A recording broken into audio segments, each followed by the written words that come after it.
Muito bem, senhoras e senhores, estamos de volta e aqui nos estúdios estão eles, os advogados, doutor Paulo, doutor Leandro. Vamos já receber o boa tarde, todo especial. Doutor Paulo, seja bem-vindo. Boa tarde, doutor. Boa tarde, Oliveira. Boa tarde a todos os ouvintes da Mauá FM, né? A grande satisfação de poder estar aqui mais uma vez e fazer esse serviço de utilidade pública. Vamos receber também boa tarde do doutor Leandro. Doutor Leandro, seja bem-vindo. Tudo bem, doutor? Tudo bom, Oliveira? Boa tarde a todos. É um prazer estar aqui na Rádio Mauá e esperamos aí conseguir responder as perguntas dos ouvintes, Oliveira. Já vem chegando aqui, doutor. Essa daqui, doutor Paulo, por exemplo. Ouvi dizer que não vai mais precisar fazer prova de vida este ano. Isso é verdade, doutor Paulo?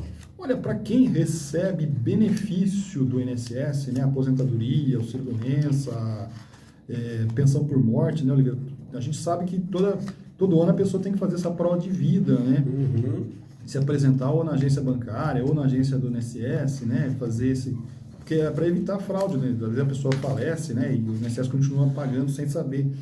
Mas agora, nesse ano de 2022, a gente tomou conhecimento que foi editada uma portaria que estabelece o seguinte: até o dia 31 de dezembro de 2022, a pessoa que recebe qualquer benefício do INSS, aposentadoria, pensão, essas coisas, o próprio INSS, como ele tem uma rede de informações, né, tem um sistema dele que tem acesso a grande parte das informações, né, de órgãos públicos, o próprio INSS ele tem como identificar se a pessoa está viva, né? Por exemplo, a pessoa fez uma vacina, tomou a vacina, o INSS tem acesso a essa informação. A pessoa foi lá, fez um empréstimo consignado, a pessoa tem acesso.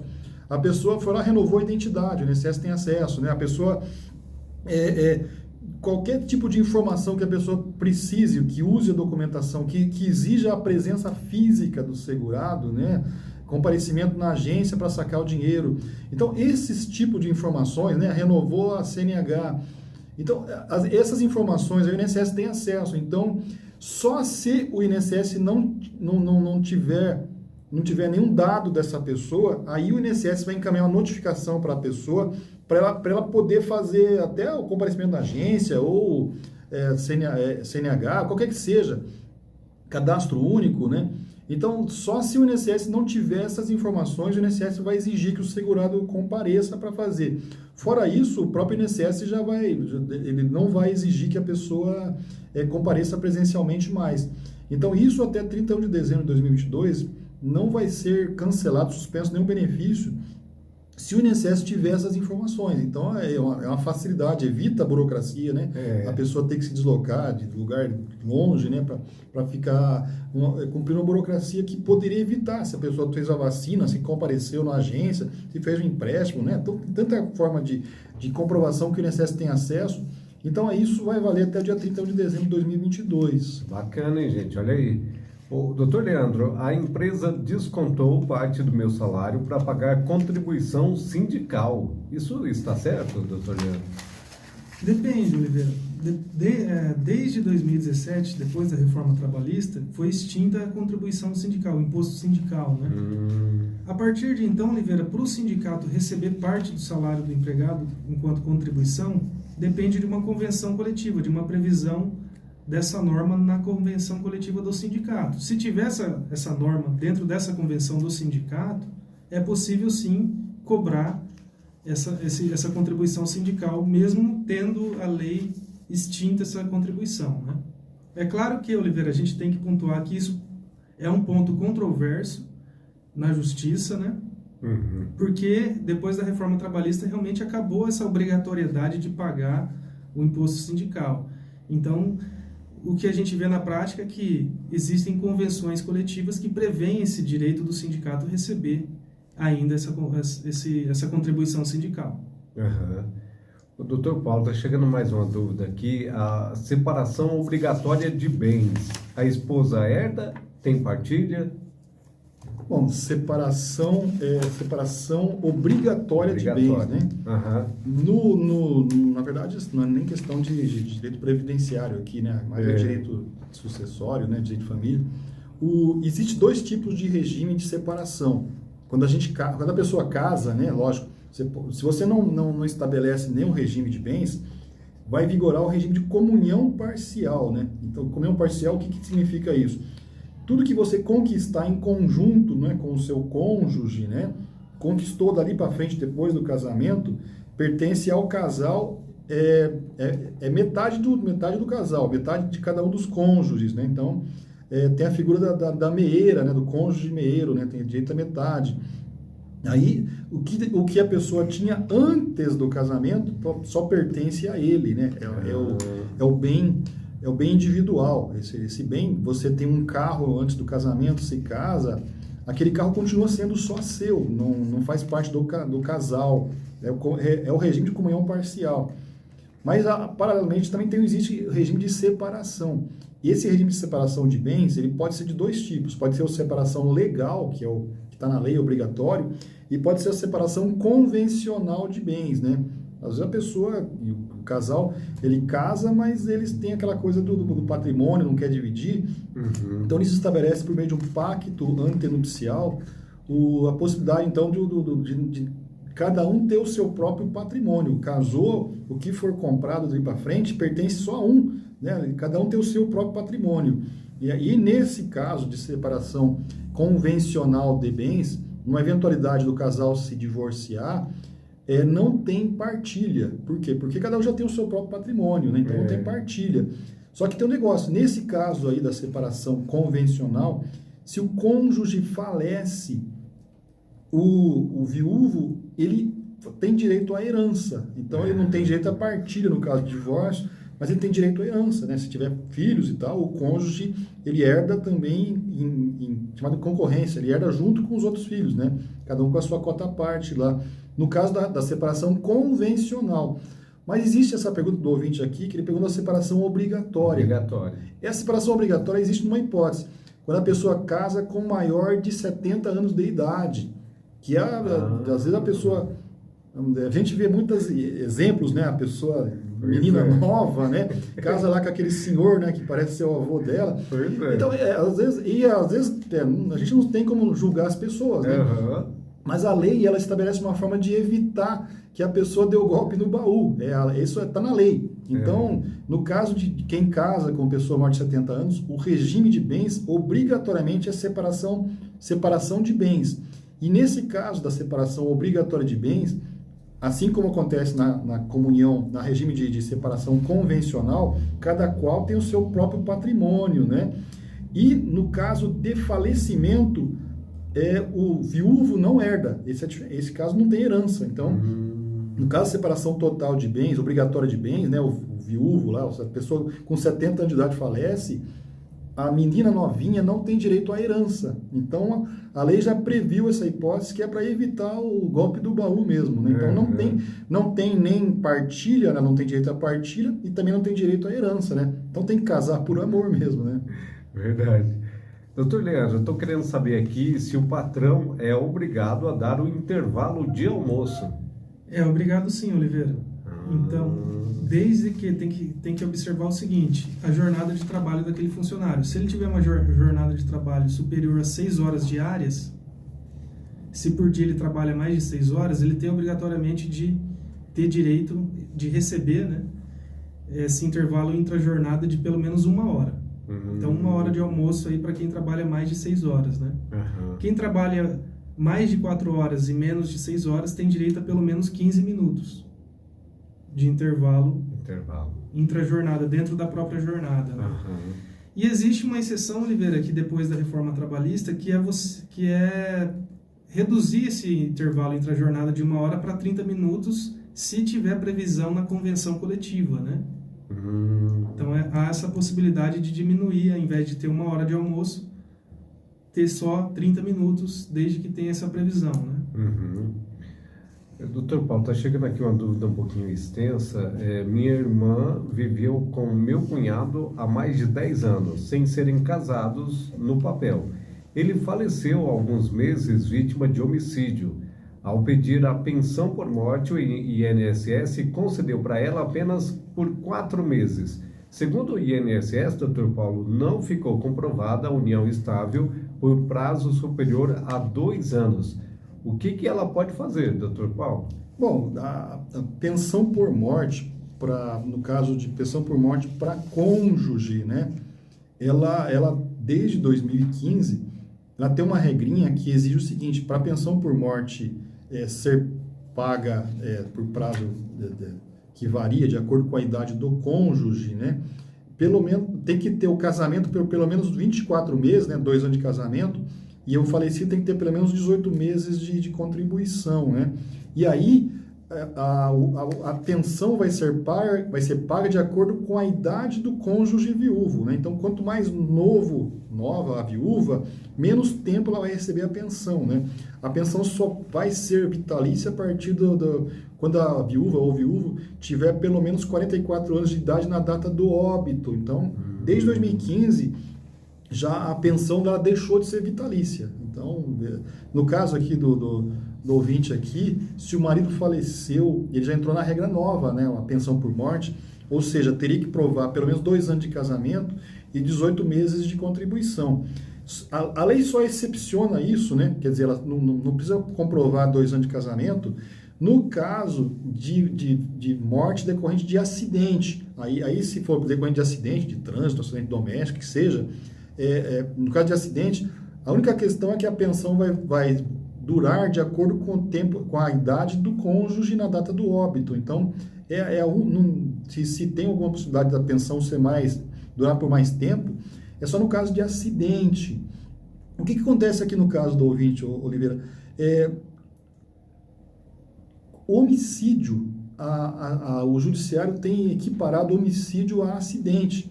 Ainda que a lei não trate o homicídio como acidente, o judiciário interpreta que é o mesmo motivo, na verdade, na essência, o homicídio e o acidente, eles são causas que você não tem como prever, né? Então, a gente tem como prever uma doença, todo mundo um dia vai adoecer, não morre do nada, você morre porque fica doente, né? Mas você não tem como prever que você vai sofrer um acidente, que você vai ser vítima de homicídio. Então, o judiciário interpreta que homicídio e acidente são da mesma essência. Então, no caso de homicídio, é possível, sim, no caso da ouvinte aqui, ela ter direito à pensão por morte de acordo com a duração, de acordo com a idade dela. Então, nesse caso aqui, ela não precisa provar que ela estava junta com o companheiro dela por 10 anos, por 5 anos. Não tem que provar isso. Só tem que provar o quê? Que a morte decorreu de homicídio. E aí basta provar por meio da certidão de óbito, né? É que o INSS, como essa questão do homicídio não está na lei e não está também nas orientações internas do INSS, provavelmente o INSS não vai aceitar. Então, tem que recorrer ao judiciário, né? O judiciário tem um entendimento pacífico quanto a isso, que o homicídio e o acidente são equiparados. Então, se não deu certo na via administrativa, no judiciário com certeza ela conseguirá. Doutor Leandro, o patrão pode obrigar o empregado a vender as férias? Então, Oliveira, não pode ter essa obrigação. Então, o empregado tem a faculdade de vender, ou seja, ele vende se ele quer ou não, né? Ele não tem essa obrigação. E se ele for vender, Oliveira, ele só pode vender 1/3 dessas férias, que no caso são 30 dias por ano, né? Ele venderia 10 dias apenas.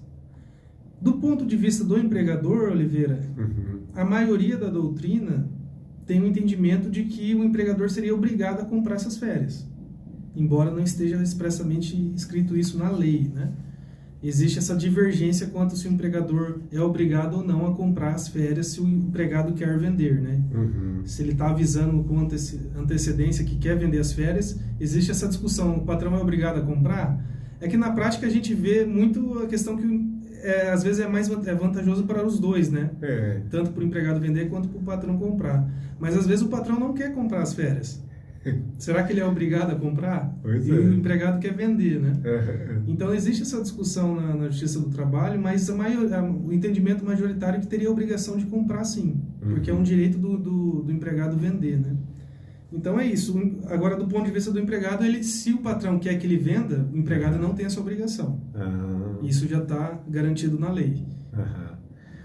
Doutor Paulo, doutor Leandro, está chegando aqui uma dúvida no WhatsApp. Oliveira, eu queria saber, perguntei para os advogados, que eu era para passar por uma cirurgia em 2012, pois foi cancelado pelo próprio INSS. Eu tenho direito de 2012 para cá ou só do tempo que eu der entrada numa aposentadoria? O meu direito é de 2012 ou não? A pergunta do ouvinte, ela tinha que passar por uma cirurgia em 2012 e ela não foi cancelado pelo INSS.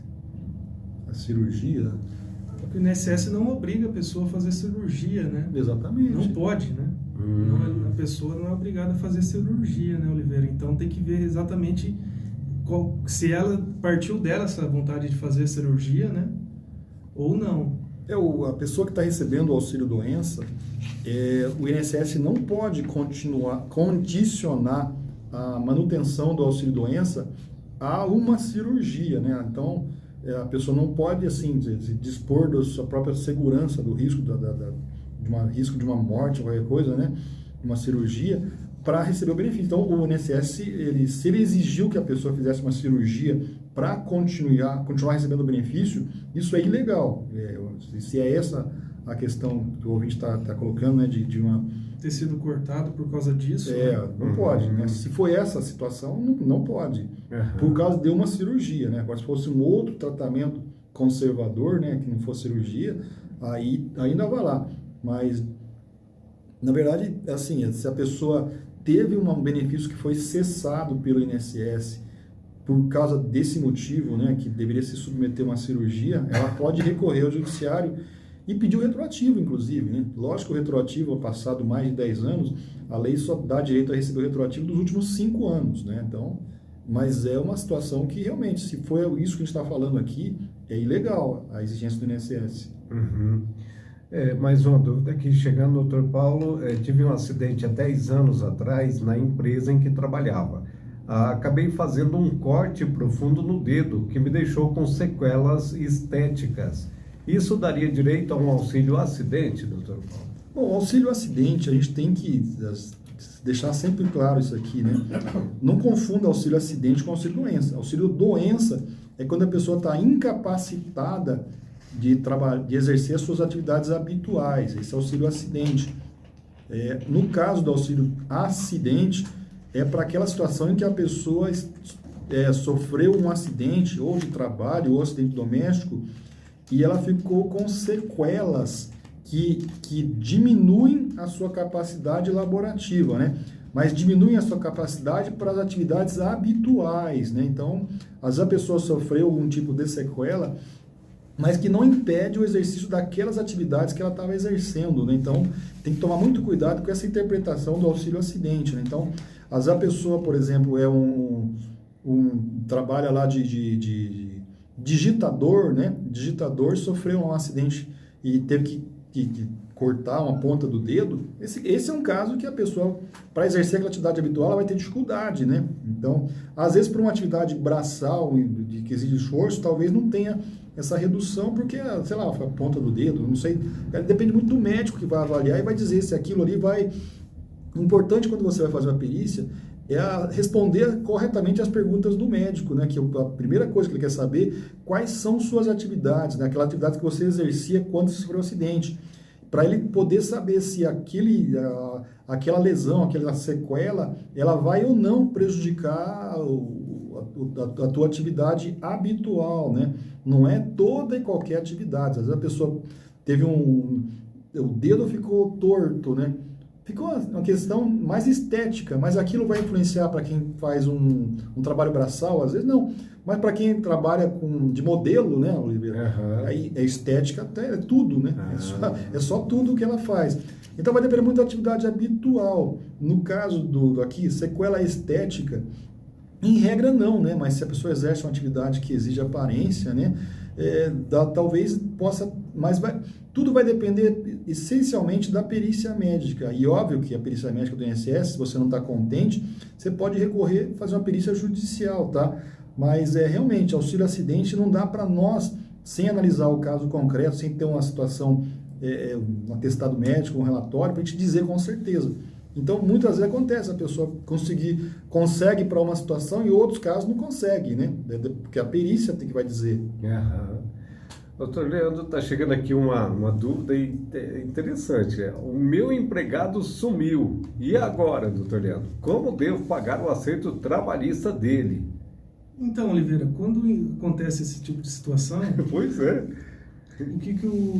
do ponto de vista do patrão, o que ele pode fazer? Ele pode entrar com uma ação de consignação em pagamento e depositar esse valor do acerto para evitar juros, para evitar multa por atraso de pagamento, né?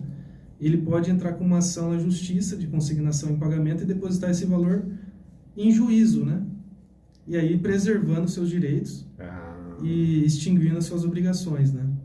Então essa é uma possibilidade, entrar com uma ação e depositar na conta da justiça. Aí fica tranquilo. Aí, é claro que essa ação vai citar a outra parte, né, que é o funcionário, né, para se manifestar, ver se o valor está correto, né, mas é uma forma de preservar o direito caso o empregado tenha sumido e ficou um remanescente para ser recebido, né, um acerto trabalhista, por exemplo, né.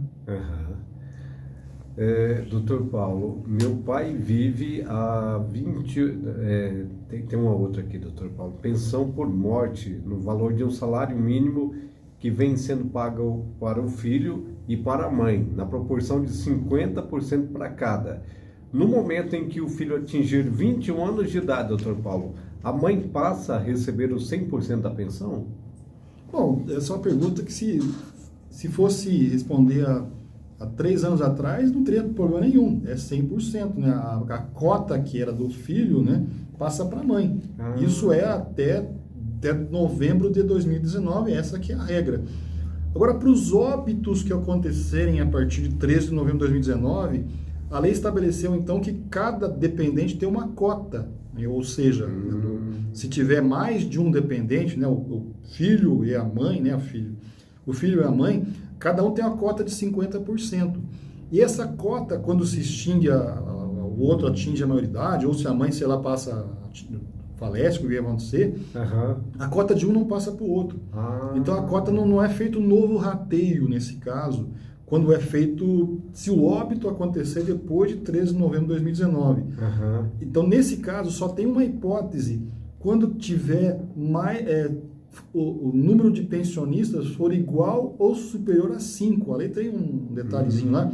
Então, porque quando tem bastante pensionistas aí, nesse caso, o valor é menor, nesse caso, a lei permite, então, que seja feito o 100% da pensão. Só nessa hipótese, se tiver mais de 5 pensionistas ou mais, se tiver 4, se tiver 3, no caso aqui tem 2, a cota ela não se transfere para o outro.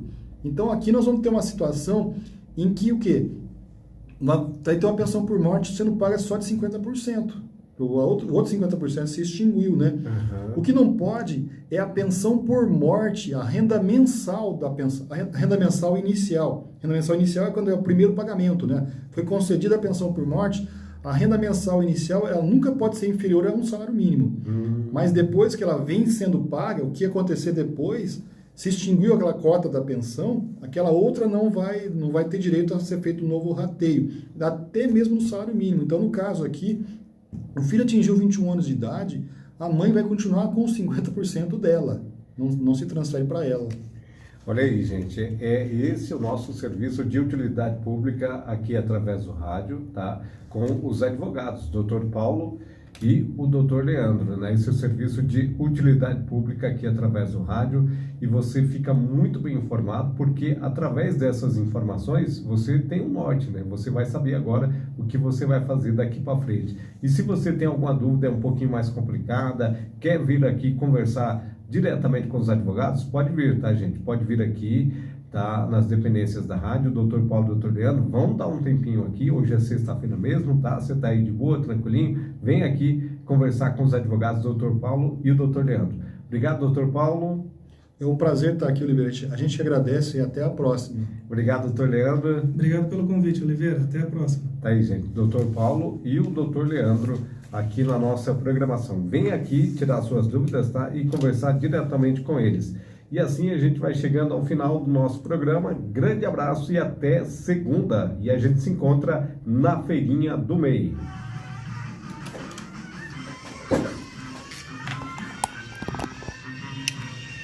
Feirinha, doutor? Feirinha?